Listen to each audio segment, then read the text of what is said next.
Durante la segunda semana de octubre, que fue el tiempo que estuvo al frente de la Fiscalía General del Estado, Carlos Alarcón solicitó el archivo de una investigación previa tras una denuncia contra el presidente Daniel Noboa, su esposa y 2 representantes en Ecuador de la minera que explotaría Quimsacocha.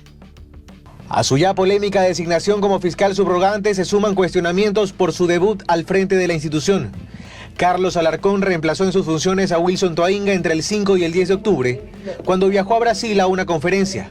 Tomó decisiones. El 8 de octubre, en la víspera del feriado extendido por las fiestas de independencia de Guayaquil, solicitó el archivo de una investigación previa que fue abierta tras la denuncia presentada por Yacu Pérez Guartambel y una decena de activistas en contra del presidente de la República, Daniel Noboa, su esposa Lavinia Balbonesi, David Rae y Guillermo Salgado, representantes en Ecuador de la empresa Dundee Precious Metal. La denuncia fue presentada a finales de agosto por un supuesto tráfico de influencias entre las máximas autoridades del gobierno y la firma que explotaría Quimsacocha en Azuay, cuya licencia fue revocada. Entre los hechos narrados, reuniones y una donación de esta empresa a uno de los proyectos sociales de la primera dama. La solicitud recayó por sorteo el pasado 14 de octubre en el despacho de la jueza Daniela Camacho, quien deberá resolver. El 3 de octubre pasado, Carlos Alarcón fue designado por el Consejo de la Judicatura para reemplazar a Wilson Toainga en caso de ausencia temporal o definitiva. Ocurrió en medio de señalamientos e incluso pedidos de colectivos como la UNE, que demandan que se deje sin efecto la designación, argumentando su falta de independencia, pues desde Fiscalía, Alarcón ha ganado notoriedad por llevar investigaciones de interés del Ejecutivo. Caso Nene, por ejemplo, donde se apunta al hijo de la ex vicepresidenta Verónica Abad. Caso AAA, que ubica al alcalde de Guayaquil en el centro de una investigación por tráfico de combustibles. Y caso Seguros Petroecuador, que salpica a la familia Goldbaum, a la que pertenece la ex esposa del primer mandatario. Un informe ciudadano revela presuntas inconsistencias para la conformación de la Comisión Ciudadana que elegirá al próximo fiscal general del Estado. El análisis detalla observaciones en 12 expedientes de los postulantes. Se trata de este documento de más de 20 páginas que analiza uno a uno los pedidos de reconsideración de ciudadanos que buscan formar parte de la comisión de selección, comisión que será la encargada de evaluar y elegir la terna final para designar al próximo fiscal general del Estado. Este análisis fue elaborado por la Comisión Cívica de Seguimiento a este concurso. Revisó 14 solicitudes de reconsideración y concluyó que solo 2 cumplen plenamente con los requisitos legales. Se trata de Argüellos Altos Edgar Joselito y Bosques Cáceres Alex Leopoldo. En el resto, se habrían detectado documentación presentada fuera de plazo y la omisión de requisitos de experiencia en participación ciudadana. Nos llama muchísimo la atención es de que no cumplan los requisitos fundamentales para esto, como es el conocimiento y experiencia. Es decir, si yo me estoy postulando para el delegado de la comisión, obviamente debo ser abogado, 1, 2, debo tener conocimiento en materia penal y 3, debo tener experiencia. No obstante, desde el Consejo de Participación Ciudadana se asegura que las reconsideraciones fueron analizadas dentro del marco legal y que existen mecanismos para atender cualquier observación ciudadana que se presente en esta etapa. El mecanismo que establece el reglamento es la impugnación ciudadana. Por lo expuesto, las personas que presenten impugnaciones deberán hacerlo hasta el día viernes 17 de octubre del año 2025. Actualmente en este proceso hay 42 postulantes para los 5 cupos ciudadanos, mientras que los otros 5 serán delegados estatales. Después de pasar esta fase, obviamente ya vendrá la siguiente, que es el escrutinio público. Nosotros valoramos el trabajo que hacen las organizaciones. Sin embargo, el mecanismo eficaz de contribuir es a través de la presentación de las impugnaciones ciudadanas. Ahora lo que resta es que concluya la etapa de impugnaciones para conocer cuántas se presentaron finalmente y cuántas fueron admitidas. Entre tanto que en el marco del paro nacional, ministro afirma que ya se ha terminado el paro, mientras que las vías continúan cerradas y el diálogo continuará el día lunes. Esta y más reacciones de lo que nos va dejando a los 29 días de un paro nacional. Nosotros el paro ha terminado. Ni la derogatoria de la eliminación del subsidio, ni el congelamiento del precio del diésel son opciones que el gobierno vaya a incluir en el diálogo del lunes, dijo el ministro Harold Burbano, quien afirma que ese día se presentará un plan para reactivar a Imbabura. Según las conversaciones previas, el gobierno y los dirigentes del paro se reunirán ese día en Otavalo para buscar soluciones. De parte del gobierno se preparan medidas para reactivar el sector productivo, turístico y agrícola de los cantones y parroquias de Ibarra, Atuntaqui, Otavalo y Cotacachi, afectados por la paralización. Según el ministro de Inclusión Económica y Social, se han destinado $2.5 millones para créditos a pequeños y medianos emprendedores y comerciantes, a través de la banca pública y privada, con condiciones especiales para solventar las pérdidas que aún no tienen un monto global calculado. Impulsos económicos, tanto crediticios a través de Banecuador, la banca pública. También medidas de alivio para el sector turístico que por octubre no cancelaría las planillas del IES y probablemente varios impuestos y algo más. Lo que queremos es hacer una campaña nacional para que las personas puedan volver a Imbabura, para que los mismos quiteños podamos en los próximos feriados y fines de semana ir a Imbabura y volver a revitalizar. En la zona rural de Imbabura, el gobierno aspira a incorporar en su registro social a 55,000 nuevas familias para que reciban los bonos de la pobreza, pensión a adultos mayores, pensión Mis Mejores Años, pensión por discapacidad y otros. En estos momentos tenemos ya una brigada del registro social recorriendo las zonas en donde se permite obviamente ingresar. Sobre lo que sí se podría avanzar es en una posible focalización de incentivos y quizá la extensión de las compensaciones para el sector agrícola que usa diésel y del transporte de Imbabura. Eso dependerá de que se liberen y despejen las vías hasta el lunes. La habilitación del tramo de la Panamericana desde Ibarra hasta Antonio Ante ha generado un cambio en la ciudad de Atuntaqui, su cabecera cantonal, una de las más afectadas por el paro indígena. Contrario a las últimas 3 semanas, ya se observa circulación vehicular en sus calles. El mercado municipal está abierto sin restricciones. Los habitantes, aunque todavía con temor e intranquilidad, han salido a abastecerse principalmente de alimentos. En el área textil de este centro de expendio, que hasta hace 48 horas lucía vacío, ya están algunos comerciantes que intentan vender algo y retomar sus actividades. Los locales de abastos y carnicerías ubicados a su alrededor también abrieron sus puertas. Y si bien es cierto, hay una tensa espera, es lo que yo digo, no hay una tranquilidad, porque mientras esto no termine nadie va a estar tranquilo. El panorama no es tan alentador en el sector textil, principal motor de la economía de esta localidad. Algunos locales han abierto sus puertas, pero por el bloqueo de la Panamericana en Otavalo, que hoy cumple 26 días, no llegan los clientes, que provienen principalmente de Quito. Otros locales, en cambio, se mantienen cerrados para evitar confrontaciones con los manifestantes. Una secuela económica terrible para el sector productivo en general. Y esto ha acarreado pues unas pérdidas que superen ya más de los $12 millones. Y temen que el paro se extienda hasta el feriado de noviembre y las afectaciones se multipliquen. Desde empezó la audiencia de 11 detenidos en Otavalo durante las protestas del 22 de septiembre. Sus abogados pidieron que les levanten la prisión preventiva. Alegaron que se aprehendió a las personas equivocadas y que no son los causantes del ataque al destacamento policial de esa ciudad. No podemos decir porque son indígenas y están cruzando por el lugar, van detenidos. Tenemos que justificar riesgo procesal. El daño causado, la tristeza causada en el pueblo quichua Otavalo con los detenidos que están todavía presos, es una causa más por la que las bases, la gente no quiere levantarse. El fiscal Galeano Balcázar se opuso a que los liberen. Según él, cuenta con versiones de los policías que identificaron a los procesados. Antes de decidir, el tribunal dispuso que se realice una pericia intercultural que debe entregarse máximo en 8 días para retomar la audiencia. También que el día de la reinstalación se traslade al complejo judicial de Quito a 9 de los 11 detenidos que pertenecen a comunidades indígenas y están en la cárcel de Ibarra. Ellos participarán en un diálogo intercultural, que es un mecanismo que permite la ley para comprender el contexto en el que se dieron los hechos. Por sugerencia del facilitador del diálogo intercultural, el tribunal consultará si es viable realizarlo en una comunidad indígena. Autoridades judiciales y autoridades comunitarias puedan intercambiar criterios para pensar alternativas que permitan enfriar el conflicto. Finalmente, los jueces ordenaron una pericia médica inmediata a 2 procesados que tienen discapacidad. La nueva fecha de la audiencia se informará por escrito.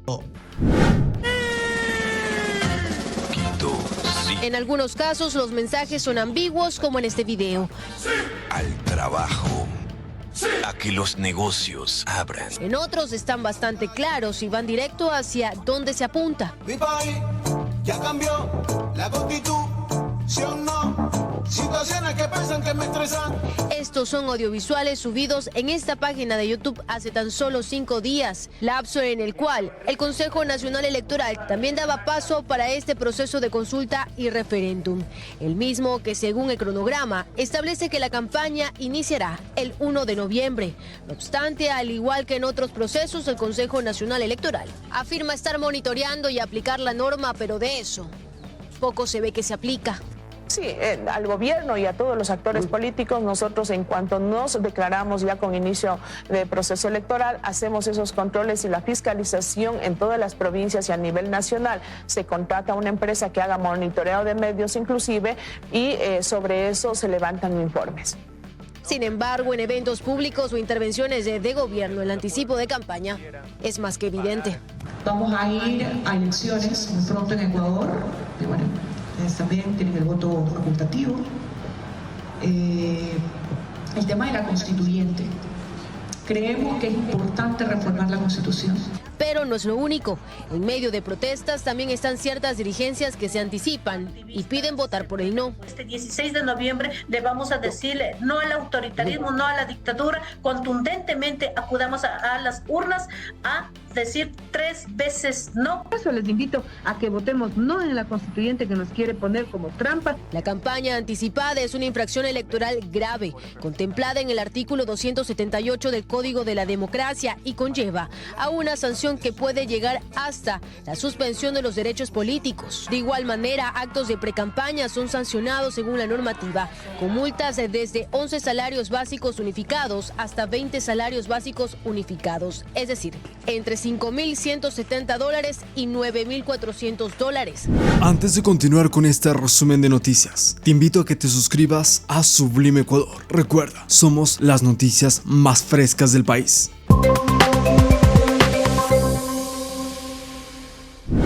Representantes de la Asamblea Nacional aclararon que el Frente Parlamentario por los Derechos Humanos, anunciado por el correísmo, carece de validez. Días atrás, una de las legisladoras del correísmo habló afuera del Pleno de la Asamblea Nacional y anunció la conformación de ese Frente Parlamentario.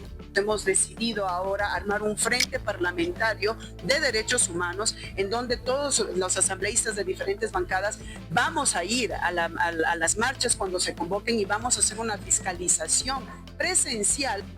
A través de un comunicado, las autoridades de la Asamblea Nacional dejan sin piso esa intención.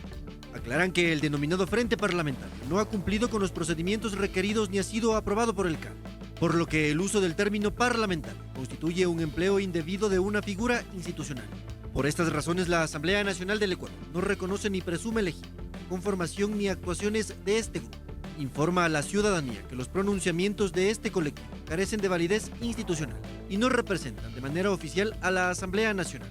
Advierte a los organismos internacionales, cuerpos diplomáticos y parlamentos amigos que cualquier gestión o comunicación proveniente del autodenominado Frente Parlamentario debe considerarse como una acción política particular de sus integrantes y no como una posición oficial de la Asamblea Nacional.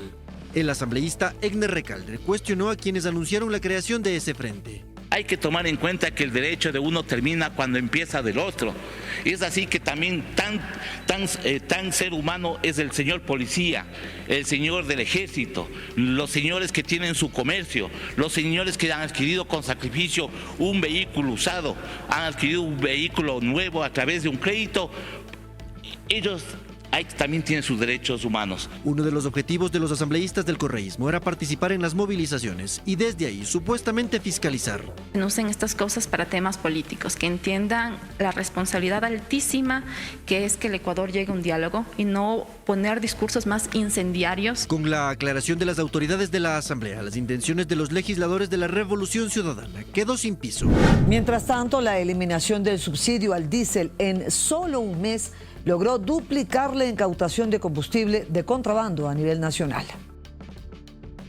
Las Fuerzas Armadas del Ecuador continúan marcando la lucha contra el crimen organizado y las economías ilegales. En solo un mes, ha dado un fuerte golpe al tráfico de combustibles, pues se ha duplicado el decomiso, marcando un antes y un después frente a las mafias que durante años se enriquecieron a costa de los subsidios.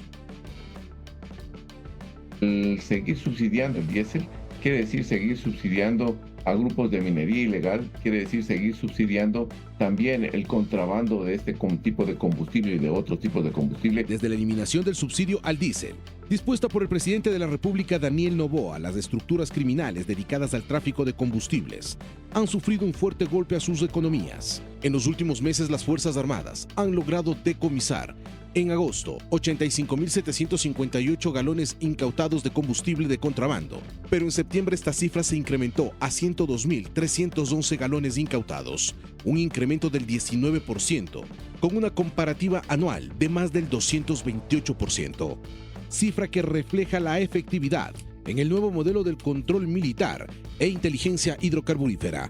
Esta es una lucha por la justicia y debemos preguntarnos, ¿dónde queremos que se queden los recursos? ¿En los servicios para muchos ecuatorianos de bien o en los bolsillos de los pocos delincuentes que se han robado el país por décadas? En lo que va del año, los decomisos superan el 1.000.000 de galones de combustibles, dando un impacto contundente y directo a las economías criminales, pues se calcula que la afectación directa superaría los 22.3 millones de dólares. Uno recuerda poco tiempo atrás, en la frontera norte, por ejemplo, 10 de la mañana ya no había combustible en ninguna estación. Y abrían de 7 a 10 de la mañana y se iba todo el combustible. Entonces, ahora ya obviamente ese incentivo desapareció, por llamarlo de alguna manera, porque ya se equiparan los precios. ¿Qué contrabandista o qué persona va a comprar combustible ecuatoriano a un precio X para venderlo al mismo precio en Colombia? Una piscina artesanal con 8.000 galones de gasolina blanca aproximadamente. Esta piscina se encuentra a 700 metros de los tubos de Petroecuador. Este hallazgo significa un golpe para las mafias criminales de robo de combustible. Los decomisos más importantes de combustibles se han generado en provincias como Esmeraldas, Santo Domingo de los Áchilas, Orellana, Sucumbíos, Manabí y El Oro, provincias en donde estratégicamente el contrabando hacía de las suyas, y es por ello que hoy pasan bajo vigilancia militar durante las 24 horas del día. La erosión regresiva del río Coca obliga al gobierno a trabajar a contrarreloj. Expertos en el tema proponen entre las salidas a acordar con Sinohidro una solución urgente que le costaría al país millones de dólares.